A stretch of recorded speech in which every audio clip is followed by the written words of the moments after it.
I've been secretly married to the CEO for a year, and no one knows about our relationship. Until I walked into the wrong meeting room, and my department head berated me for being brainless in front of everyone. The man sitting at the head of the table calmly came to my defense. My apologies, I asked my wife to deliver some documents. Bloody hell, I'd rather take the scolding. Ding! This novel reminds you to click the subscribe button in the bottom right corner to read the complete novel. I'm late. I rushed out of my room with my bag, not even stopping to take the breakfast the maid was offering. The man sitting at the dining table spoke unhurriedly. Want a lift in my car? I paused while putting on my shoes. His quiet voice came from behind me. Don't want your perfect attendance bonus? Standing up after putting on my shoes, I negotiated with him. Just drop me at South Pond Crossroads then.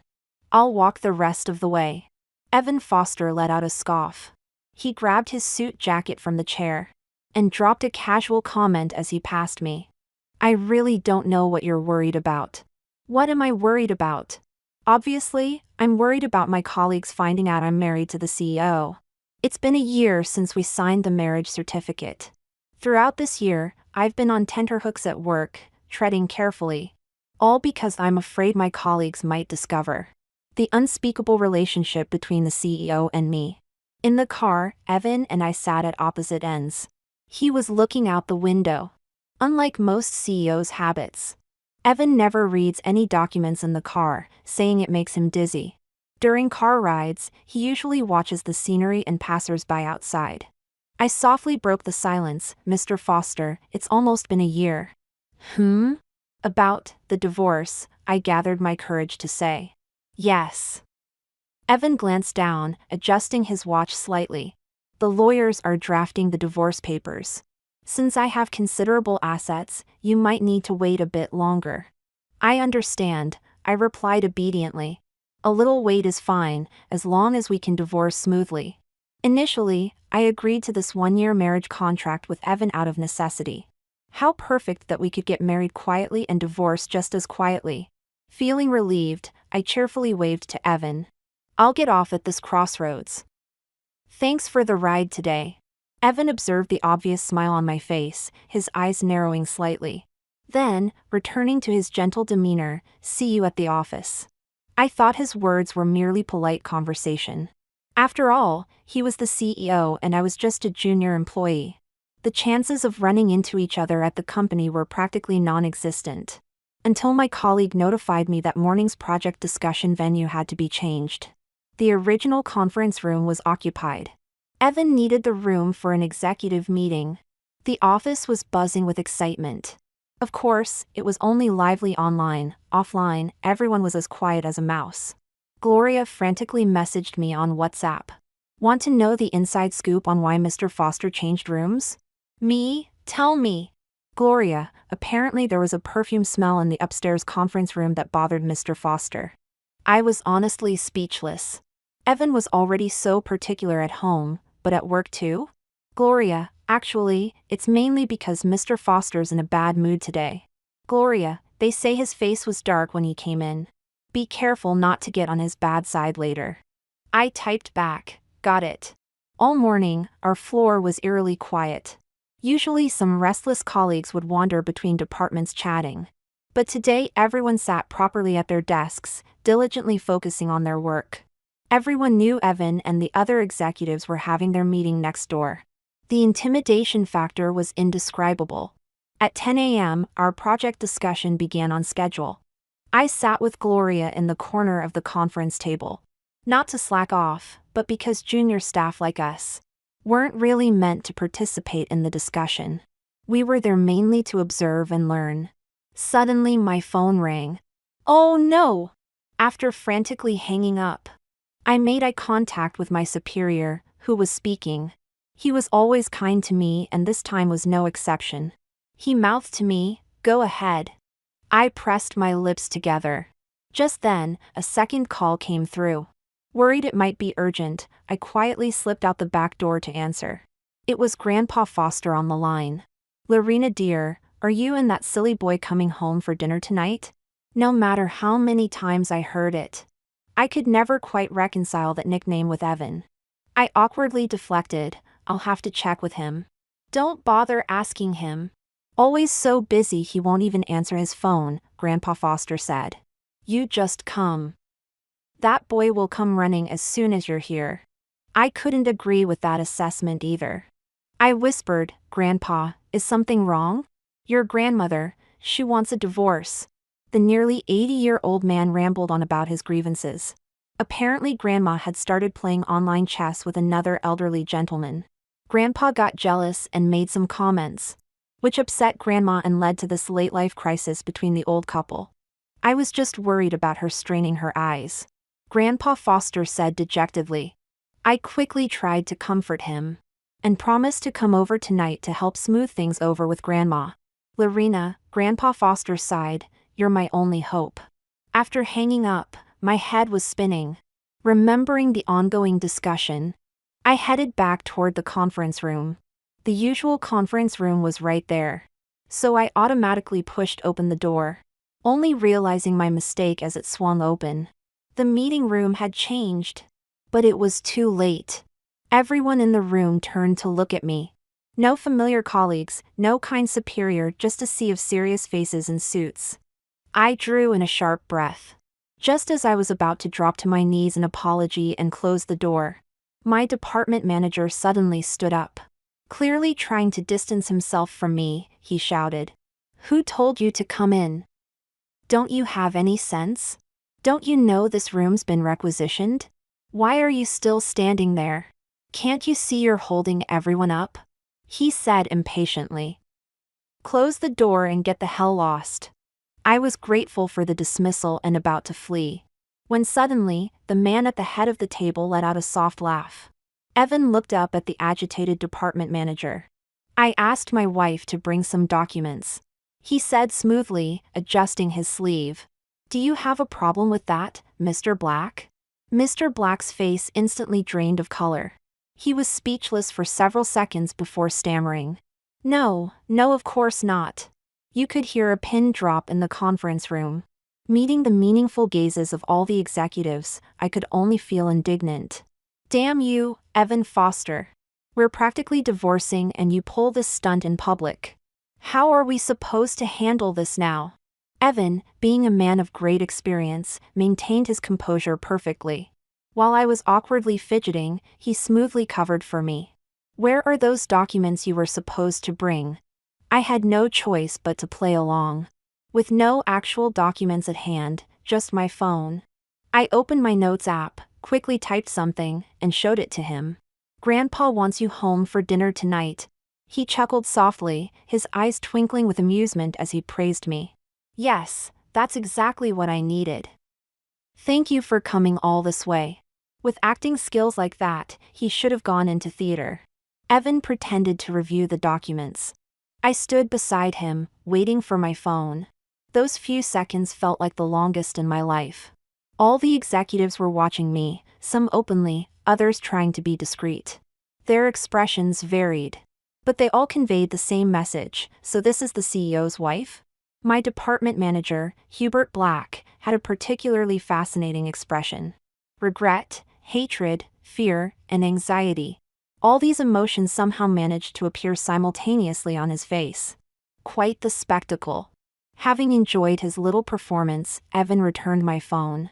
He couldn't resist teasing me. Thank you, darling.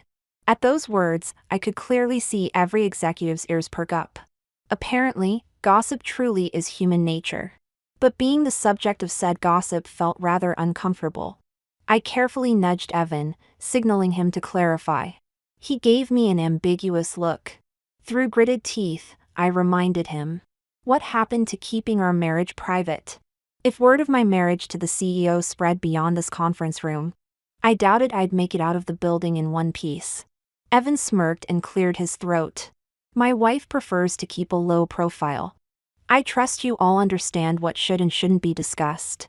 He tapped the table meaningfully. Everyone nodded in solemn agreement. Finally, I could breathe easy again. Just as I was about to slip away, Evan suddenly caught hold of my sleeve. In front of everyone, in plain sight. He looked down and said quietly, Come with me to Grandpa's for dinner tonight. Dinner wasn't the issue, but did he have to look so conspicuous about it? We're still in the conference room. I shot him a glare and made my escape. That day, I remained anxious until work ended. Fortunately, no one at the company spread rumors about Evan and me. It seemed all the executives kept their mouths shut. Sitting in Evan's car, I let out a long sigh of relief. Evan stopped looking out the window and turned to me. Is it really that bad? Is being linked to me such an embarrassment? It's not about being embarrassing. I started to explain but felt it wasn't worth it. We were getting divorced anyway. I clasped my hands in prayer. I hope after the divorce, Mr. Foster can keep them from gossiping, just like today. Evan gave me a meaningful look. You're that eager to divorce me? I blinked in surprise. Don't you want to? He snorted coldly without answering. The silence lasted until we reached the Foster family house. Having heard we were coming, Grandpa and Grandma Foster were already waiting at the door, though their awkward positioning made it obvious they were quarreling.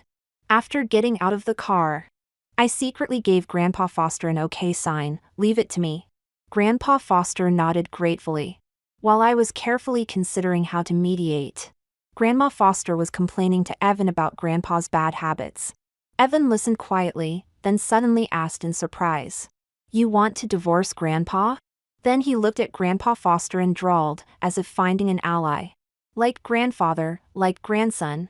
The room fell silent at his words. The elderly couple, who had been bickering moments ago, instantly united and turned their attention to Evan and me. You're getting divorced? Why? Who suggested it? Did you do something wrong to Lorena, you naughty boy? I knew something was off between them, but you wouldn't believe me. Humph.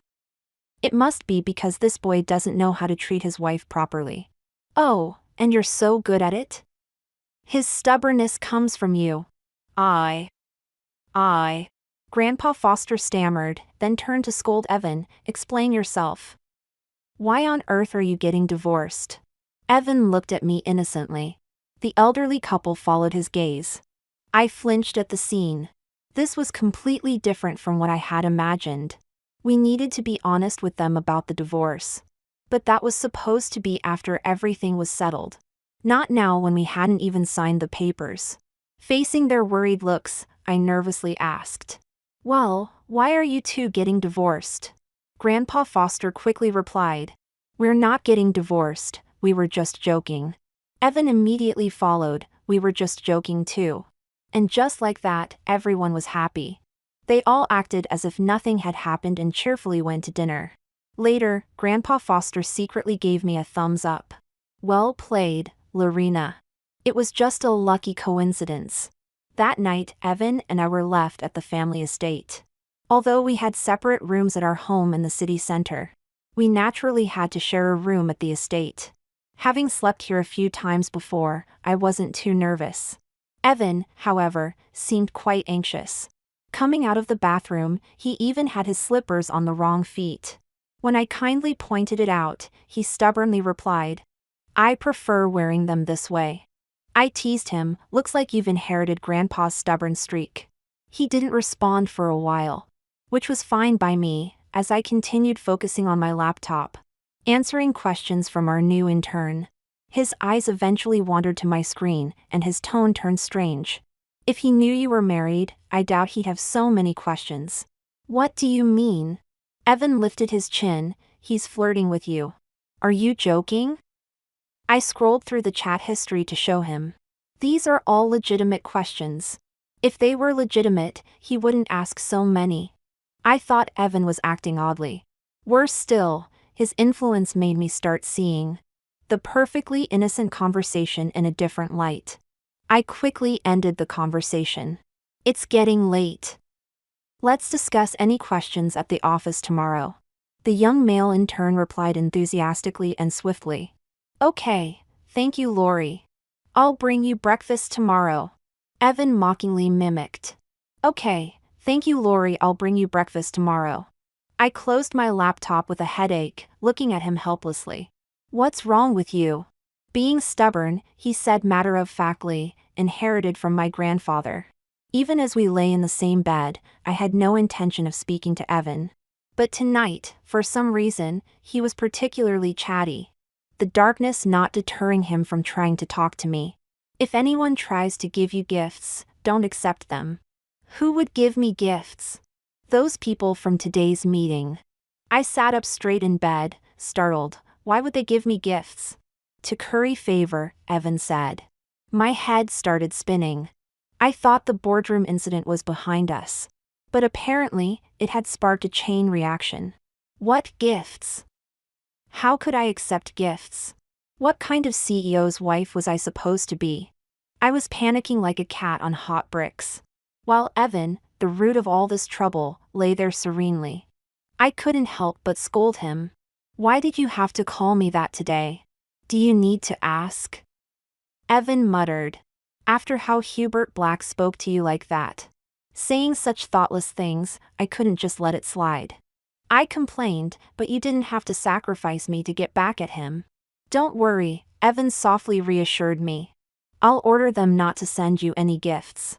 After all this back and forth, I finally realized that Evan's previous comments were purely to tease me. Did he find my anxiety amusing?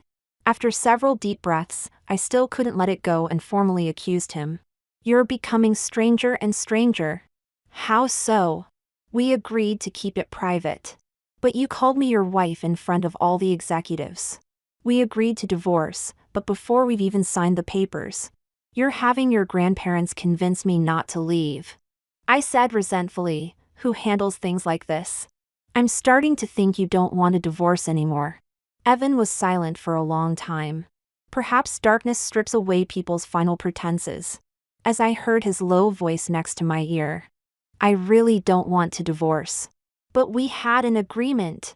I hadn't yet grasped the gravity of the situation and continued arguing. We agreed to divorce after 1 year, it's in black and white. How can you go back on your word? Evan said self-deprecatingly, I don't want to keep my word. Why?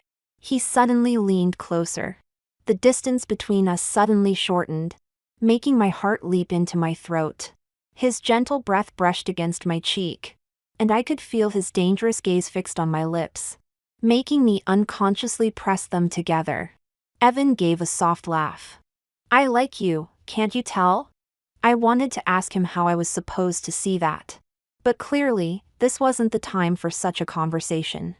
I tried to maintain my composure. Are you really making up such lies just to avoid divorce? You know very well I'm not making anything up. Evan's tone was serious. Lorena Grant, stop avoiding the topic of I like you. Being addressed by my full name by my boss felt rather uncomfortable. Even in bed. I processed my emotions and asked him, why do you like me? I wish I knew, Evan said. If only we could control our feelings. Knowing you don't like me, knowing this is a marriage of convenience. Knowing you'll eventually leave me, yet I still. He spoke deliberately, fell for you, uncontrollably. My heart suddenly tightened. Perhaps it was the darkness that bred intimacy. But at that moment, I felt the relationship between Evan and me seemed rather improper. To prove otherwise, I turned on the light. Evan was caught off guard, suddenly exposed in my line of sight. That's when I noticed how flushed he was. Not just his face, but his entire body. His arms, exposed by his short-sleeved shirt, were red too. With his fair skin, he looked as if covered in a rosy haze. He tried to hide under the duvet, avoiding my gaze. Apparently, he wasn't as composed about everything as he usually appeared. With the lights on, Evan became shy and started stammering. Anyway, I just wanted to tell you that I like you. This version of him was far more animated than the cool, collected boss in the darkness. At first, I felt nervous. But knowing he was even more flustered than me, that feeling instantly vanished. Well, if you like me, I responded. He looked bewildered, that's it? What else should there be? I teased him. We can't just cancel the divorce because you like me. You're the one who likes me, not the other way around. Evan sighed as if accepting his fate. But being the person he was, his emotions shifted quickly. And he soon regained his composure. The divorce proceedings will continue as you wish. But before that, you should be prepared. He said very seriously, I'm going to pursue you. My heart fluttered inexplicably. Afraid he'd see through my emotions, I turned away. Don't pursue me at the company. Why not? I insisted, if you're going to pursue me, just not at the company. All right, he looked quite hurt. The room fell silent. Even with the lights on and distance between us, I still felt the atmosphere between Evan and me was rather intimate. He likes me. These words kept circling in my mind. I finally understood that we could never go back to our previous purely contractual relationship. So tonight, we probably shouldn't sleep together, right? Just as I was thinking of an excuse to sleep separately, the red-faced Evan spoke up restlessly. So if I pursue you as your husband, do I get any preferential treatment? Now he's calling himself my husband. I accused him, you're taking advantage of me. He pressed his lips together, it's just facts, we are legally married after all. I'm not talking to you anymore. I got up, grabbing my pillow to leave the room. Hey, Evan quickly grabbed me, lowering his head apologetically. Sorry, I won't do that again. We're sleeping separately, I demanded. Okay. He immediately took his pillow and headed out. Before leaving, he turned back worriedly. Please don't be angry with me, okay? Looking at his submissive expression, I felt secretly delighted, repeatedly trying to suppress my rising smile. The feeling of having power over my boss was just too satisfying. Evan prepared another lovely breakfast for me the next day. The coffee had a heart-shaped latte art. The eggs in the sandwich were heart-shaped. And even the fruit was cut into heart shapes. Grandpa and Grandma Foster were there to support him. Evan got up early to prepare all this. It looks wonderful, dear. Come try it. Grandma Foster encouraged. Under their expectant gazes, I managed to finish the breakfast. Naturally, I rode to work in Evan's car. Not looking at the scenery, probably out of boredom. He tried to make conversation. If that in turn, well, if he brings you breakfast, please take a photo. Why? To compare whose breakfast is better. I couldn't help but look at him. Aren't you being childish? I don't think so, Evan replied quite seriously. You're actually the first person to say that about me. Well, who else would dare? The car arrived at South Pond Crossroads. As I was about to get out, Evan held me back and handed me a thermos. You sounded a bit stuffy this morning. Drink this, Grandma says it works instantly. I hesitated. Evan kept his hand extended, muttering, on the way to work shouldn't count as pursuing you at the office, right? I slowly accepted it. Thanks. He said, destroying all my mixed emotions with his next words. Remember to photograph that intern's breakfast. Unbelievable, such a child. But even more childish things were yet to come. In the middle of work, Evan messaged, the breakfast? Photo? I had received breakfast, of course. But thanks to Evan's constant reminders, I couldn't have appreciated it even if it had been the finest delicacies. Fortunately, Gloria from the next desk hadn't eaten. So that thoughtful breakfast went to her stomach. I replied dismissively, don't you have anything better to do? Evan, breakfast. Breakfast. Annoyed, I typed, didn't eat it, happy now?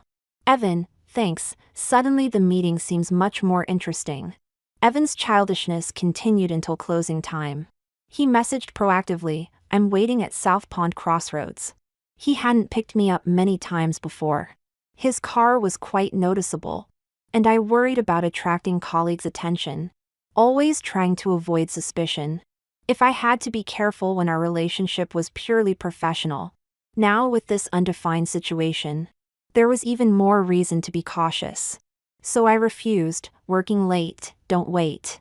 Evan didn't reply, and I assumed he'd left. After sitting in the office a while longer, waiting for most colleagues to leave, I finally got up. I ran into my supervisor, who was also leaving late. Kevin Dawson wore his usual gentle smile. Heading home?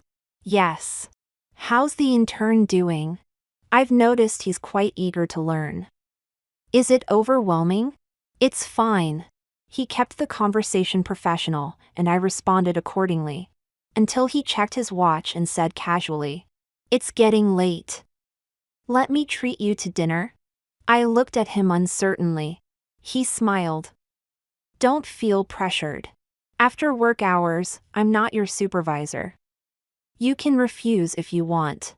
I was about to decline when he spoke again. "Could you give me a chance?" Kevin's eyes held expectation. "I really quite like you." I froze, both at his words and at the sight of Evan behind him. Evan stood there with a dark expression, clearly displeased. I had no idea when he'd arrived or how much he'd heard. Following my gaze, Kevin turned to see Evan. His expression immediately became serious. And he straightened his posture. "Mr. Foster." Evan approached with a cold expression, giving me a detached glance before turning to Kevin. "Where are you two heading for dinner?" "I'm going that way, I could give you a lift." I thought to myself, he doesn't even know where we're going, how could he be heading that way? Kevin, however, seemed oblivious to the flaw in Evan's logic and respectfully replied, "We haven't decided yet, sir." "No need to trouble yourself." Evan gave a cold laugh. "It's no trouble." The atmosphere was becoming unbearable. Worried that Evan might say something else, I quickly said, "Sorry, manager, I just remembered something urgent I need to handle. I should go." "Okay." Kevin responded slowly. "We'll have dinner another time then." Under Evan's meaningful gaze, I hurried out of the office building. I hadn't walked 2 minutes when Evan's car appeared beside me, matching my pace. I refused to get in, so he kept following.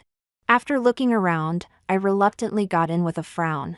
Evan's expression was even colder than mine.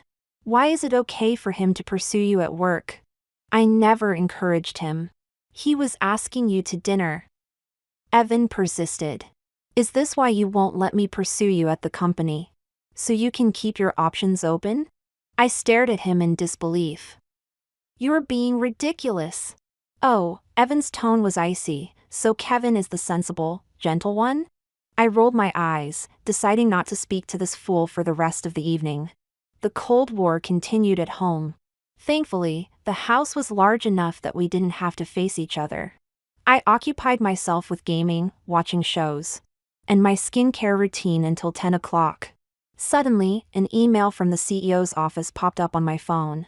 Notice regarding the prohibition of office relationships between managers and direct reports. I read through it quickly, then stormed to Evan's room clutching my phone. I burst in without knocking. "Why don't you just publish Kevin's and my name while you're at it, dash?" Evan turned around, startled. He barely had time to wrap a towel around his waist. My fierce momentum collapsed instantly. Why aren't you dressed?" Evan's ears turned pink as he carefully secured the towel.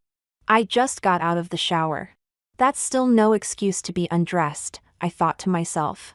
He must be part lobster, his entire body was flushed pink. I found myself staring at his exposed abs, completely forgetting why I'd come here. After adjusting his towel, Evan asked, "What's name? What's this notice about?" "It's for the company's future," he said pompously. "If everyone behaved like Kevin, only focused on romance, how would the company develop?" I retorted, "You're always trying to romance me." That's different," Evan said. "My romance actually benefits the company's development." "Who wants to romance you?" I couldn't help but snap. "Our agreement expires in less than 2 weeks, and then we're getting divorced." Evan paused. He took dangerous steps toward me, with just a loose towel around his waist. His shoulders, arms, even his ankles were pink. The sight was overwhelming. Before he got too close, I started stammering. Stay back. Just say what you need to from there." Evan stopped an arm's length away.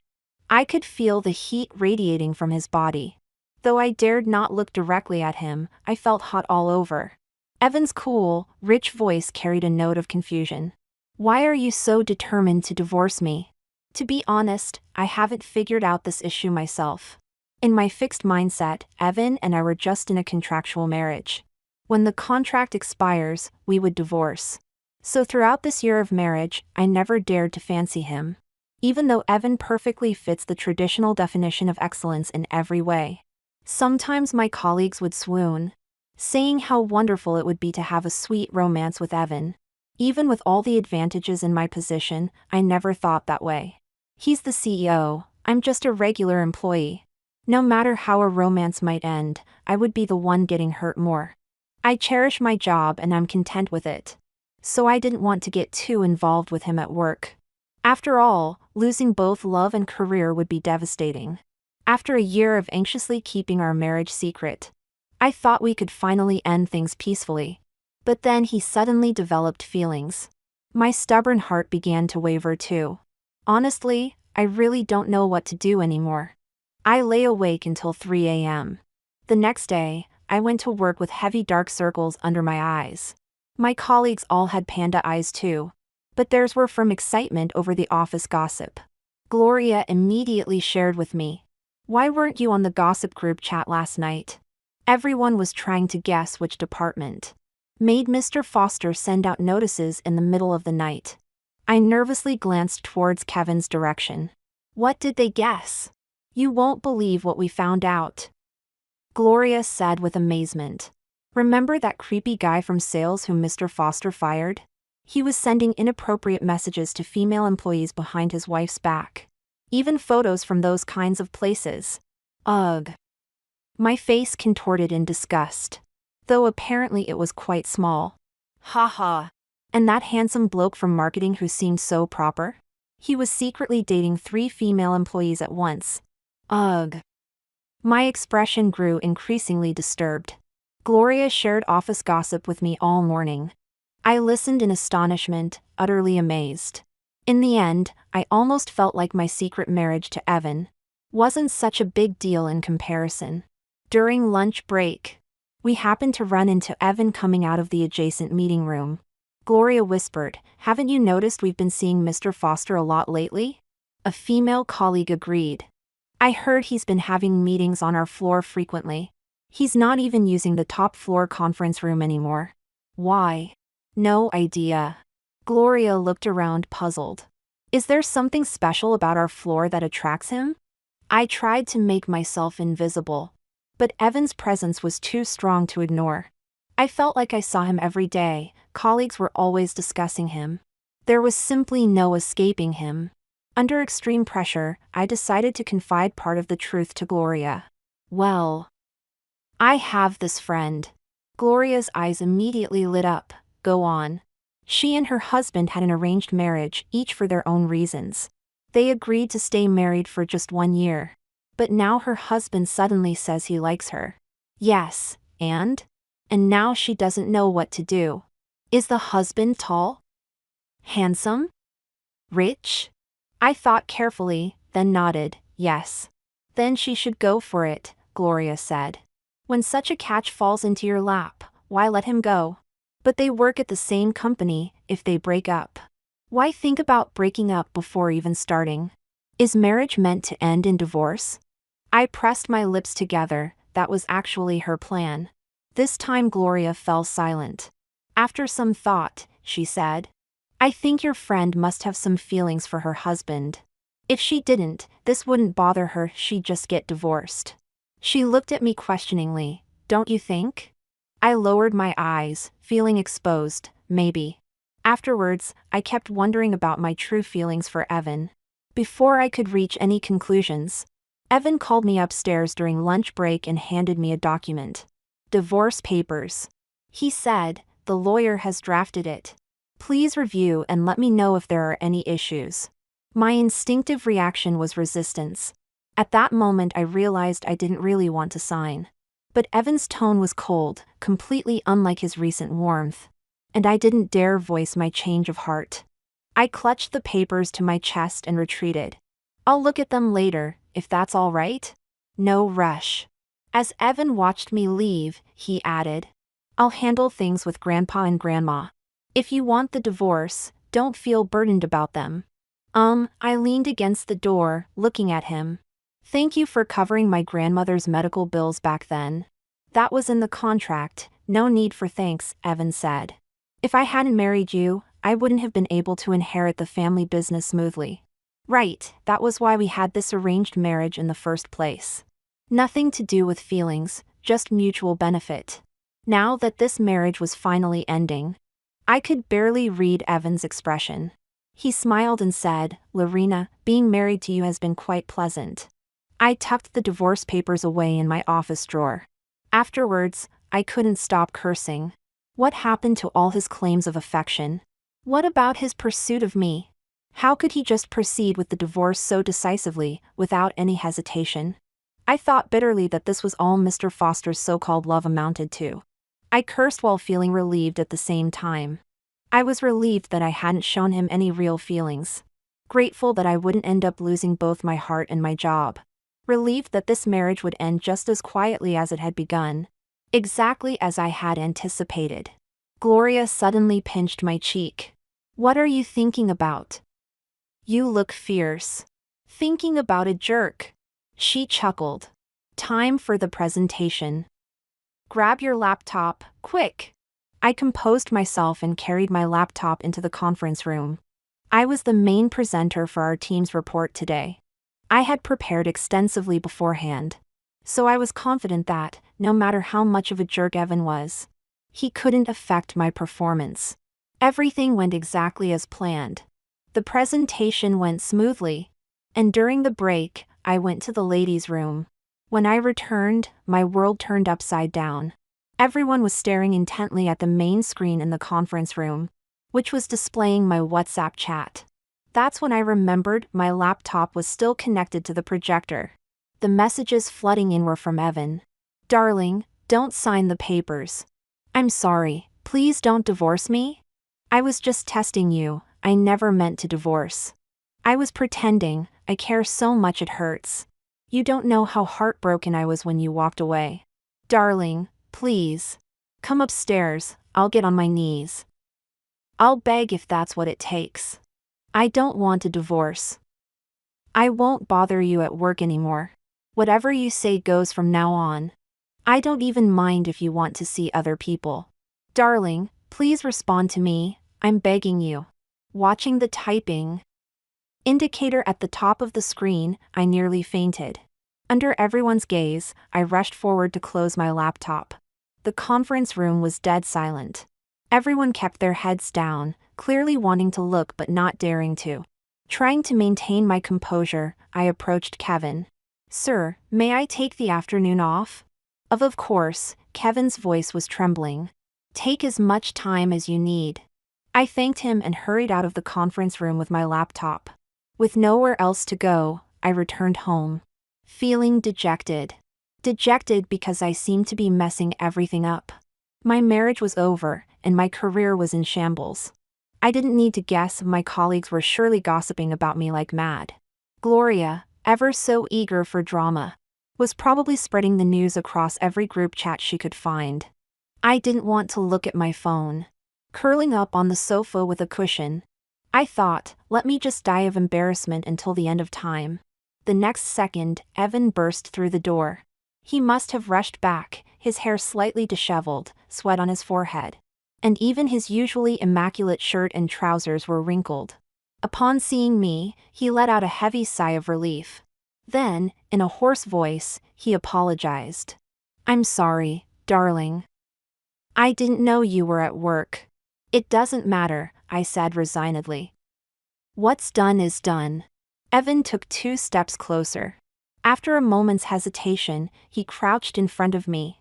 That hesitation made me suspect he had initially intended to kneel. Evan said, "There's still a way to fix this. I can order everyone at the company not to discuss this matter dash." I cut him off. "Why would you do that? They're just enjoying the drama, they haven't done anything wrong. After all, I was just the subject of gossip this time." Evan remained silent for a few seconds. "You're worrying me when you're like this." He brought his face close to mine. "Why don't you hit me? I can't bear to see you like this, and I don't want to let myself off the hook either." I pushed him away, muttering, "Let's talk about the divorce." This time Evan really did kneel down. "I don't want a divorce. That person in the office is dead to me now. Only what I said on WhatsApp was real. I didn't want to play hard to get anymore. Nor did I want to experience Evan throwing divorce papers at me again. So I asked seriously, "How long can you love me?" Evan was stunned by my question for a moment. He answered earnestly, "I'm not sure if there's such thing as eternal, unchanging love. But I know I'm a one-woman man. I will love you, keep on loving you, forever and ever." I reached out my arms to him. "Evan Foster, promise you'll always love me." Evan embraced me tightly and said sincerely, "I promise." Our marriage was temporarily safe, but the career hurdle still remained. It wasn't until 11 p.m. that I finally found the courage to pick up my phone. Not a single unread message. If I weren't the subject of all this gossip, I'd wonder if my mobile service provider had blocked my signal. I messaged Gloria, my closest confidant. "Fill me in on the gossip." Gloria hesitated. "Even about yourself?" I typed back, "Those are the juiciest bits." After a brief silence, Gloria forwarded me numerous chat screenshots. "Gloria, my dear Mrs. CEO, here are the carefully selected chat records for your review." I randomly opened 2 screenshots and massaged my temples, feeling a headache coming on. "Have you heard about Lorena Grant being Mr. Foster's wife?" In the conference room, screen sharing, daring, "Please don't divorce me," crying buckets. Key point, he was on his knees. I never imagined Mr. Foster would be like this in private. Lorena really made us women proud. Now I understand what that notice was about earlier. Kevin was pursuing her. OMG, prayers for Kevin. Poor bloke. According to witnesses, Kevin's face changed instantly, and his voice was shaking when he spoke to Lorena. Is Hubert's sudden department transfer also related to Lorena? Word is, Lorena went to the wrong meeting room once, and he publicly berated her for being brainless. Then Mr. Foster stepped in saying, "This is my wife, Mr. Black. Do you have a problem with that?" Haha, serves him right. Mr. Foster is so cool. I can't even. Bloody hell. Why would Lorena want a divorce when she's got it so good? Waiting for the divorce drama details. Any more gossip? Any more? I'm staying up all night to get to the bottom of this. Mr. CEO and Mrs. CEO drama is just something else. Indeed, it was quite dramatic. But whether it was because things had settled between Evan and me, or because the chat records weren't as terrible as I'd imagined, I actually felt somewhat relieved. Gloria sent another message. "Everyone in the group is begging you and Mr. Foster not to divorce." Why? Gloria, they're afraid Mr. Foster will start mass layoffs if he's heartbroken. That won't happen. Sensing that words alone wouldn't be reassuring enough, I added, "Evan and I have reconciled." Gloria, thank Mrs. CEO for saving our jobs. True to her gossip-loving nature, Gloria couldn't resist prying. Did Mr. Foster really kneel? Did he really get down on his knees begging you not to divorce him? I quickly typed, "Going to bed." Before sleep, Evan knocked on my door. "Darling, can I sleep with you tonight?" I hesitated for a moment. "I'm not ready yet." "I promise I won't do anything." Evan's ears turned red. "I just want to be with you, doing whatever." I reluctantly let him in. Evan lay on my bed, looking more docile than ever before in the family home. Suddenly, I remembered that he was also involved in today's embarrassing gossip. "Do you want to see those chat records?" I informed him honestly. "They probably affected your image quite a bit." "I don't care what others think of me, I only care what you think." I blinked, feeling a hint of sweetness in my heart. "Are you going to work tomorrow?" Evan asked, "Or would you like to take some time off?" "I'll go to work." I took a deep breath. If the colleague whose wife stormed into the office, while he's protecting his mistresses, can brave going to work, I think I can handle this. Evan laughed at my comment. "Who's that?" Not telling. Though I wouldn't name names, I could share the gossip. That night, I shared many office gossip stories with Evan. Evan sighed. "Our company is full of hidden dragons and crouching tigers." I smiled at him. At that moment, I realized how close we were, closer than ever before. Evan stared at me for a few seconds, then held the back of my head and leaned in to kiss me. Our lips met, our breaths mingled. When he pulled away, I could still feel the lingering sensation of his tongue on my lips. "I've wanted to kiss you like that since that night I confessed," he said. Actually, I was a bit curious too. "Oh, your lips were so red then, I wondered what it would feel like to kiss them." Evan leaned close again, whispering seductively, "Aren't they red now? Aren't you curious how they feel?" I couldn't push him away, and he held me close for another thorough kiss. Thanks to clingy Evan, we stayed up quite late that night. The next morning when I woke up, it was almost my usual departure time.